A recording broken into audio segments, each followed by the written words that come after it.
Good morning all of you. Maurya history classes में आपका हार्दिक स्वागत और अभिनंदन है। जैसा कि हम लोग तुगलक वंश पढ़ रहे हैं, तो तुगलक वंश में हम लोगों ने पढ़ा कि तुगलक वंश की स्थापना गयासुद्दीन तुगलक ने की।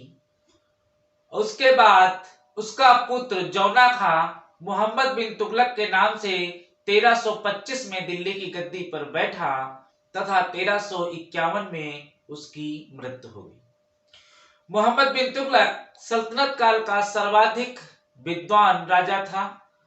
उसने कुछ ऐसे कार्य किए जो असफल होते चले गए। जिन जिन कामों को उसने किया, जो जो योजनाएं उसने चलाई, वो असफल होती गई। ये एक संयोग या हम दुर्भाग्य कहेंगे।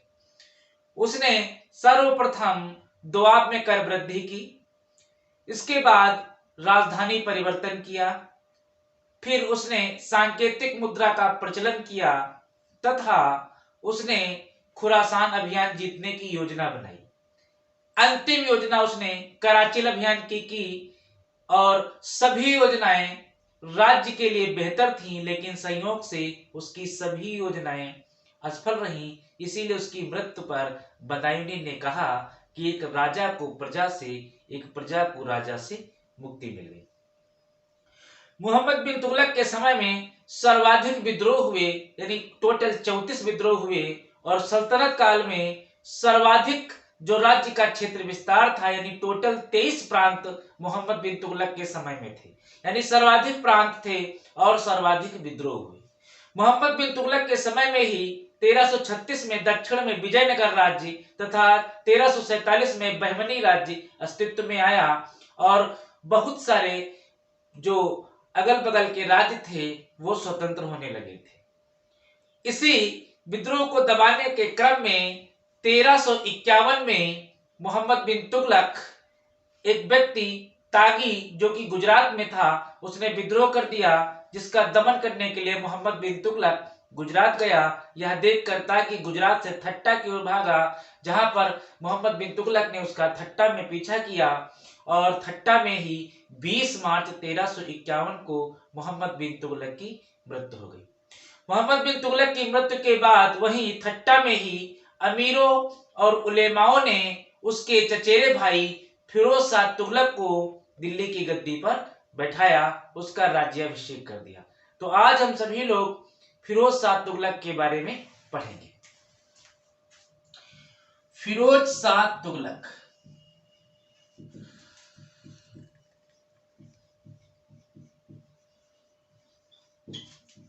1351 में दिल्ली की गद्दी पर बैठेगा और 1388 में फिरोज शाह तुगलक की मृत्यु होगी।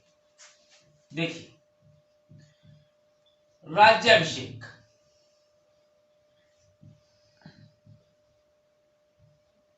फिरोज शाह तुगलक का राज्याभिषेक 22 मार्च 1351 को हुआ। कहीं कहीं पर आपको 23 मार्च भी लिखेगा मिलेगा।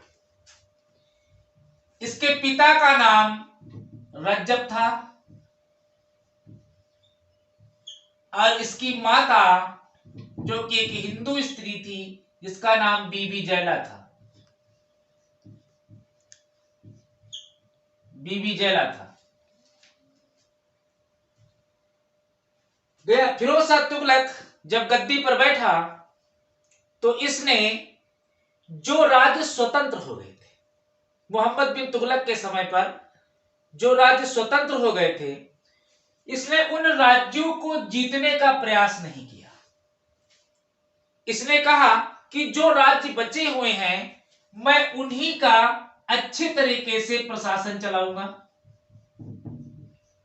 इसने जो राज्य बच गए थे उन्हीं का अच्छे तरीके से प्रशासन चलाने का निर्णय लिया और इसने कहा कि जनता के सुख दुख का मैं ध्यान रखूंगा, यानी जितने लोग हमारे राज्य में हैं मैं उनकी उन्नति के लिए कार्य करूंगा। इसलिए इसने कोई भी जो राज्य स्वतंत्र हो गए थे या जो विद्रोह करके लोगों ने स्वतंत्र कर लिए थे, उनको इसने जीतने का प्रयास नहीं किया।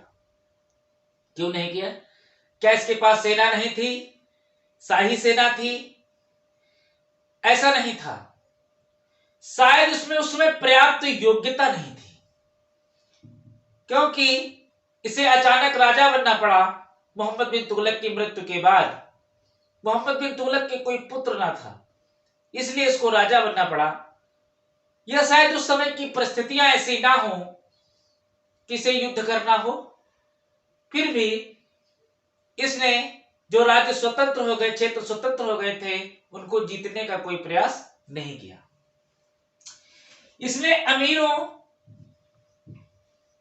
और उलेमा इनका समर्थन प्राप्त किया, क्योंकि इन्होंने इनको गद्दी पर बैठाया था, और इसने शासन को शरीयत के अनुसार चलाने का निर्णय लिया। इसने शासन को शरीयत के अनुसार चलाने का निर्णय लिया। जितना भी क्षेत्र बच गया था उसको इसने शरीयत के अनुसार चलाने का निर्णय लिया।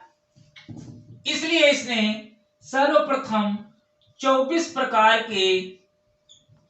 प्रकार के कष्टदायक जो कर थे, इनको इसने समाप्त कर दिया तथा शरीयत के अनुसार बनाए हुए केवल 4 प्रकार के करों को इसने लागू किया। देखिए कौन कौन से 4 कर हैं। पहला है खराज, दूसरा है खुम्स, तीसरा है जजिया, चौथा है जकात। ये 4 प्रकार के कर इसने लेने का निर्णय किया। अब हम लोग बात करेंगे कि खराज क्या है। खराज एक कृषि कर है। खराज एक कृषि कर है। खुम्स क्या है? ये लूट का माल है। जो सैनिक लूट का माल प्राप्त करते थे उसे खुम्स कहते थे। राजा इसमें का 4/5 भाग सैनिकों में बांट देता था और 1/5 भाग खजाने में जमा कर देता था। खुम्स, जजिया और जकात, ये दोनों क्या है? जजिया एक धार्मिक कर है। ये केवल हिंदुओं से लिया जाता था। हिंदुओं से लिया जाता था। कितना लिया जाता था? 3 प्रकार से लिया जाता था। 1, 2, 3। यानी सामान्य वर्ग से 48 दिरहम, मध्यम वर्ग से 24 दिरहम और SC ST यानी दलित या जो नीचे तबके के लोग थे उनसे 12 दिरहम। जकात ये भी एक धार्मिक कर है। ये केवल मुस्लिमों से लिया जाता था। कितना लिया जाता था? कुल कमाई का 2.5%। यानी व्यक्ति जितना कमाएगा उसका 2.5% उसको जकात के रूप में देना होगा। तो इस प्रकार फिरोज शाह तुगलक ने 4 प्रकार के करों को लागू किया जिनको शरीयत मान्यता देता है। अर्थात उसने शरीयत के अनुसार शासन चलाने का निर्णय लिया। इसीलिए उसे औरंगजेब का तथा सिकंदर लोधी का अग्रगामी कहा जाता है। धर्मांधता के मामले में उसे सिकंदर लोधी और औरंगजेब का अग्रगामी कहा जाता है। चूंकि उसे सत्ता में अमीरों और उलेमाओं ने बैठाया था, इसलिए वह अमीरों और उलेमाओं को प्रसन्न करना चाहता था। इसके लिए उसने 1360 में जगन्नाथपुरी के मंदिर को लूटा। जगन्नाथपुरी के मंदिर को लूटा और लूटने के बाद वहां की जो मूर्ति थी उसको उठवाकर समुद्र में फेंक दिया। मूर्ति को समुद्र में फेंकवा दिया। इसके बाद इसने 1361 में नगरकोट के ज्वालामुखी मंदिर को लूटा। ज्वालामुखी मंदिर को लूटा, जहां पर 1300 धार्मिक ग्रंथ रखे हुए थे। इसमें बहुत सारे ग्रंथों को वो दिल्ली उठा लाया और बहुत सारे ग्रंथों में इसने आग लगवा दी। ऐसा उसने केवल उलेमाओं को खुश करने के लिए किया। लेकिन समय बदला, समय बदलने के साथ साथ इसकी कुछ बुद्धि में परिवर्तन हुआ, सोच में परिवर्तन हुआ और इसने कुछ अच्छे काम करने प्रारंभ किए। आइए देखें कि इसने कौन कौन से अच्छे काम करने प्रारंभ किए। सबसे पहले इसने कृषि की ओर ध्यान दिया, कृषि की ओर ध्यान दिया और मोहम्मद बिन तुगलक द्वारा जो तकावी ऋण जनता को दिए गए थे, जनता को दिए गए थे, फिरोज शाह तुगलक ने उन तकावी ऋणों को माफ कर दिया। इसके बाद आपने पढ़ा कि गयासुद्दीन तुगलक नहर बनवाने वाला प्रथम राजा था और सर्वाधिक नहरों का निर्माण फिरोज शाह तुगलक ने किया। इसने 5 प्रकार की नहरों का निर्माण किया। आइए देखिए कौन कौन सी नहरों का निर्माण इसने किया। सर्वाधिक नहरों का निर्माण कराने वाला फिरोज शाह तुगलक। पहली नहर सतलज से दीपालपुर, सतलज से दीपालपुर तक बनवाई, जिसका नाम इसने रजबाह नहर रखा। यह नहर इसने अपने पिता रज्जब के नाम पर रखी। दूसरी नहर इसने यमुना से सिरमौर तक बनवाई, सिरमौर तक बनवाई। इस नहर का नाम इसने अपने चचेरे भाई के नाम पर अलुखनी नहर रखा। तीसरी नहर इसने सिरमौर से हांसी तक बनवाई। ये तीसरी नहर है। चौथी नहर इसने यमुना से फिरोजाबाद तक बनवाई, फिरोजाबाद तक बनवाई। और पांचवी नहर इसने फिरोजाबाद से घग्गर तक बनवाई, घग्गर तक बनवाई। तो इस प्रकार सर्वाधिक नहरों का निर्माण फिरोज शाह तुगलक ने किया और इसने कहा कि जो व्यक्ति इन नहरों से अपने खेतों की सिंचाई करेगा तो उसे इस जल से जल का कर देना पड़ेगा। यानी इसने उन 4 करों के अलावा एक नया कर लगाया जिसे सिंचाई का कहा जाता है। यानी सिंचाई कर लगाने वाला दिल्ली सल्तनत का प्रथम सुल्तान। कितना सिंचाई कर लगाया इसने? 1/10, 1/10 कुल उपज का 1/10% सिंचाई कर लगाया जाएगा, जिसका नाम दिया गया हक ए सर्ब और कहीं कहीं हब ए सर्ब भी कहा जाता है। इसने 300 नए नगरों का निर्माण कराया, 300 नए नगरों का निर्माण कराया, जिसमें कुछ प्रमुख नगर हैं जैसे फिरोजपुर, फिरोजपुर, हिसार, जौनपुर, फिरोजपुर, हिसार, जौनपुर, फतेहाबाद और फिरोजाबाद, फिरोजाबाद।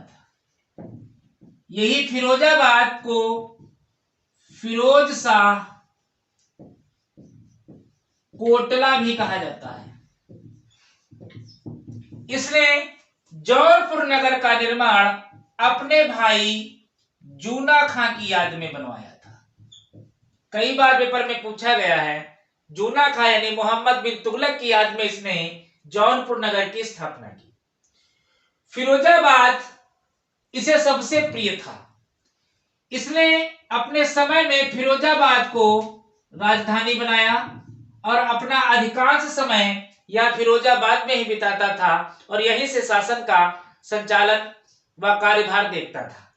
इसे फिरोज शाह कोटला कहते हैं। यहाँ पर एक कोटला है, मस्जिद बनी हुई है और उसके बारे में कहा गया है कि वहां पर जिन्न रहते हैं। अगर किसी व्यक्ति को कोई समस्या है तो अपनी चिट्ठी लेकर जाता है और वहां डाल देता है। रात में वो जिन्न जो है वो चिट्ठी को पढ़ते हैं और उस व्यक्ति की समस्याओं को हल करते हैं। बड़ा फेमस है फिरोज शाह कोटला और यहाँ पर फिरोज शाह कोटला स्टेडियम भी बना हुआ है। तो इस प्रकार इसने ये जो 5 नगर थे मुख्य है, इसके अलावा इसने 300 नए नगर बसाए थे। सब कुल मिलाकर 300 नए नगर बसाए तथा 40 मस्जिदें बनवाई। 40 मस्जिदें बनवाई, 1200 बाग बनवाए, 30 विद्यालय बनवाए, 20 महल बनवाए, 5 मकबरे बनवाए। बहुत ही अच्छा राजा है, स्थापत्य की ओर विशेष ध्यान दे रहा। 10 स्तंभ बनवाए, 30 झील इसने बनवाई, 50 बांध इसने बनवाए, 150 पुल इसने बनवाए, 150 कुएं इसने बनवाए, 100 सराय इसने बनवाई, 100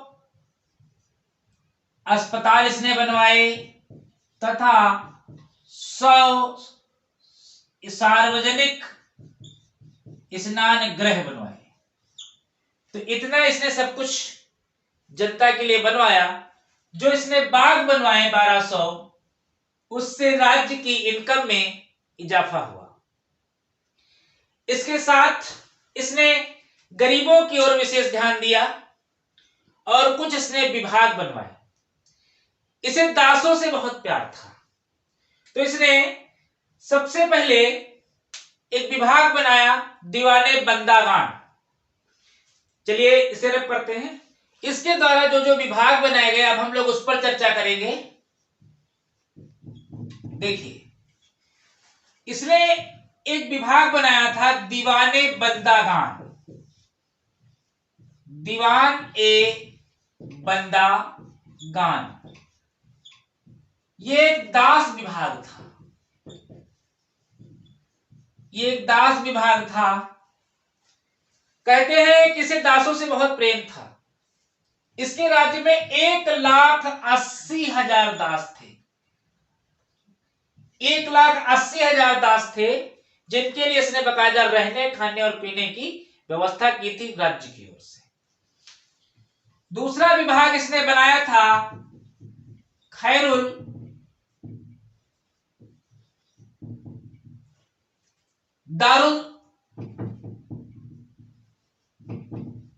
दारुल सिफा। यह कैसा विभाग था?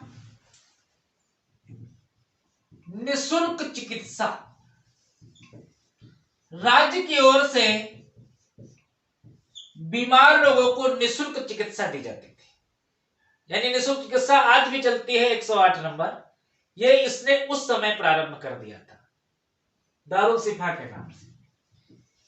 एक और इसने विभाग बनवाया था जिसका नाम था दीवाने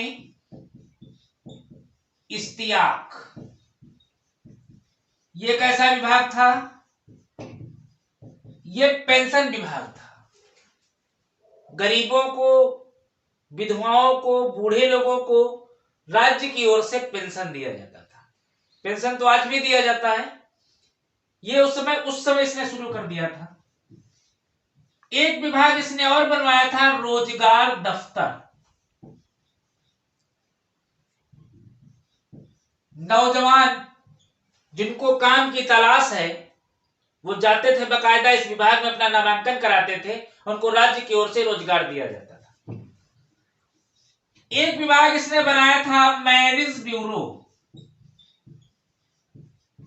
लोगों की शादी करवाई जाती। आइए अपना नामांकन कराइए और शादी करिए। शादी नहीं हो रही है तो राज्य की ओर से शादी कराने का प्रबंध था। एक विभाग इसने बनवाया था सार्वजनिक निर्माण विभाग, यानी PWD. PWD public work department.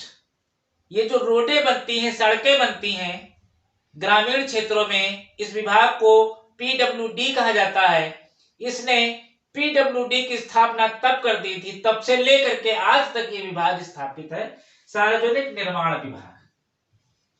इसके अलावा इसने एक विभाग बनाया था दीवाने खाना। दीवाने खाना मतलब ये कारखाना विभाग था। इसके अंतर्गत राज्य में कारखाना स्थापित किए जाते थे और यहां पर दो तरीके के लोग काम करते थे। एक को काम कहा जाता था रतिबी और एक को कहा जाता था गैर रतिबी। जो रतिबी होते थे इनको निश्चित वेतन दिया जाता था, जो गैर रतिबी होते थे इनको प्रतिदिन के हिसाब से वेतन दिया जाता था। जो रतिबी होते थे इसमें जो इंजीनियर, कुशल कारीगर आते थे और गैर रतिबी में मजदूर टाइप के लोग आते थे।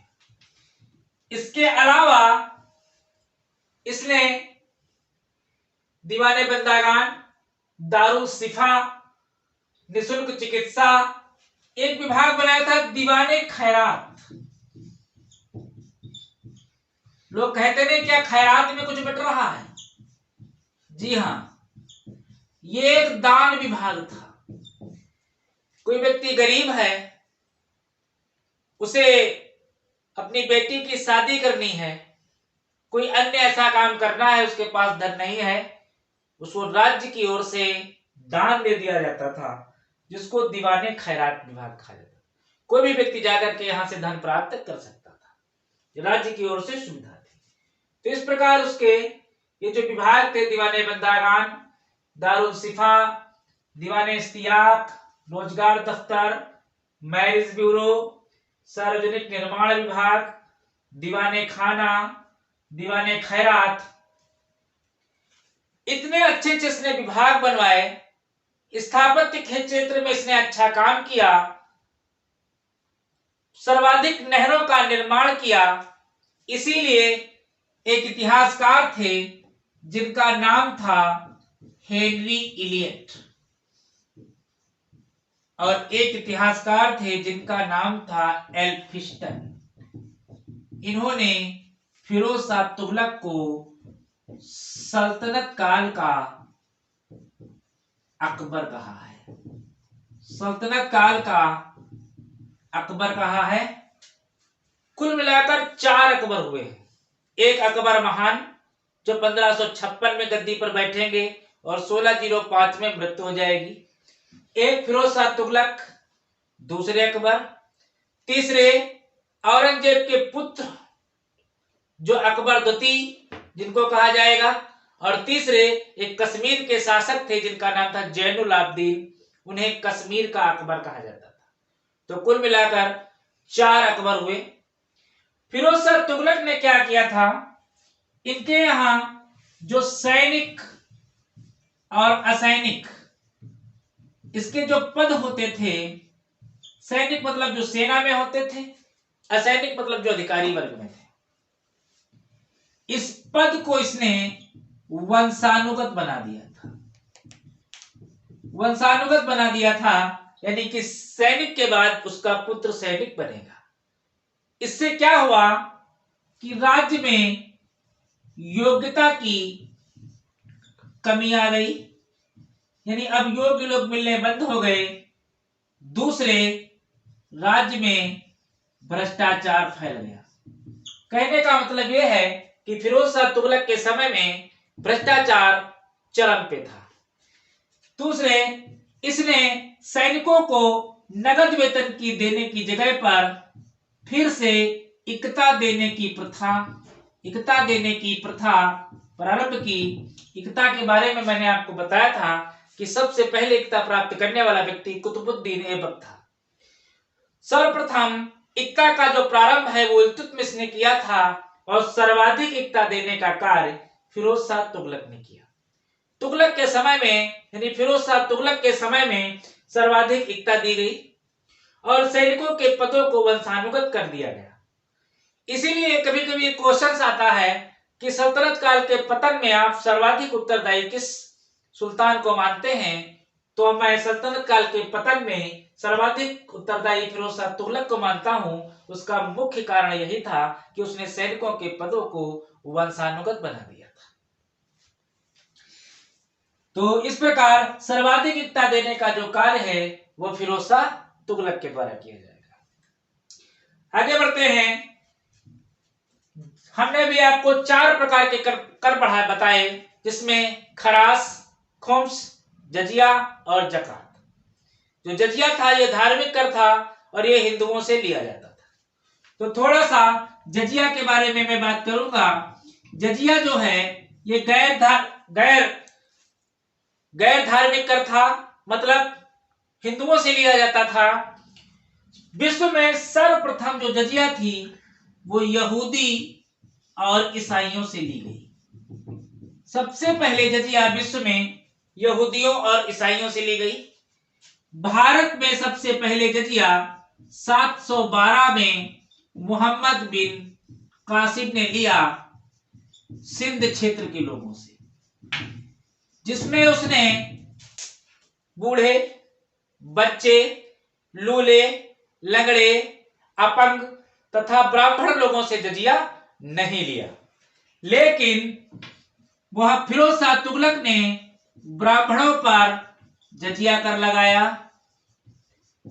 तथा उनसे जजिया कर वसूला। तो एक क्वेश्चन आपका यह बनेगा कि सर्वप्रथम ब्राह्मणों पर जजिया कर किसने लगाया?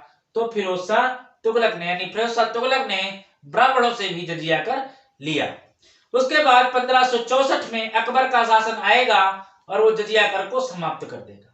1674 में औरंगजेब फिर से जजिया कर लगाएगा। 1713 में फर्रुखसियर जजिया कर को खत्म करेगा, लेकिन 1719 में फर्रुखसियर इसको फिर से जजिया कर लगाएगा। 1719 में शासन बदलेगा, मोहम्मद शाह रंगीला दिल्ली का सुल्तान बनेगा और वो जजिया कर को हमेशा के लिए समाप्त कर देगा।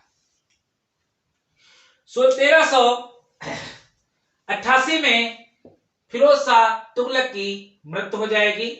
फिरोज शाह तुगलक की मृत्यु के बाद उसका पोता गयासुद्दीन तुगलक द्वितीय दिल्ली की गद्दी पर। फिरोज शाह तुगलक की मृत्यु के बाद उसका पोता गयासुद्दीन तुगलक द्वितीय के नाम से दिल्ली की गद्दी पर 1388 में बैठेगा। 1389 में इसकी मृत्यु हो जाएगी। 1389 में अबू बकर गद्दी पर बैठेगा और 1390 में इसकी मृत्यु हो जाएगी। 1390 में मोहम्मद शाह नाम का एक व्यक्ति बैठेगा जो 1394 तक बैठेगा। इसके बाद 1394 में एक व्यक्ति बैठेगा जिसका नाम है अलाउद्दीन सिकंदर शाह। ठीक, इसका प्रारंभिक नाम हुमायूं खां है। यही हुमायूं खां अलाउद्दीन सिकंदर शाह प्रथम के नाम से गद्दी पर बैठेगा और मात्र 46 दिन बैठेगा। इसके बाद 1394 में महमूद शाह दिल्ली की गद्दी पर बैठेगा जो एक लंबा समय चलेगा, यानी 1413 तक बैठेगा। इसी के समय में 1398 में तैमूर लंग का आक्रमण होगा, जो कि बहुत ही फेमस आक्रमण है। और इसी के समय में एक व्यक्ति रहेगा जिसका नाम है ख्वाजा जहां, जो जौनपुर में सरकी साम्राज्य की स्थापना करेगा। सरकी साम्राज्य की स्थापना करेगा, यानी जौनपुर का जो सरकी साम्राज्य है वो इसी के समय में अस्तित्व पे आएगा। आगे चलकर जौनपुर को पूर्व का सिराज भी कहा जाएगा और जौनपुर शिक्षा के क्षेत्र के लिए अग्रणी योगदान देगा।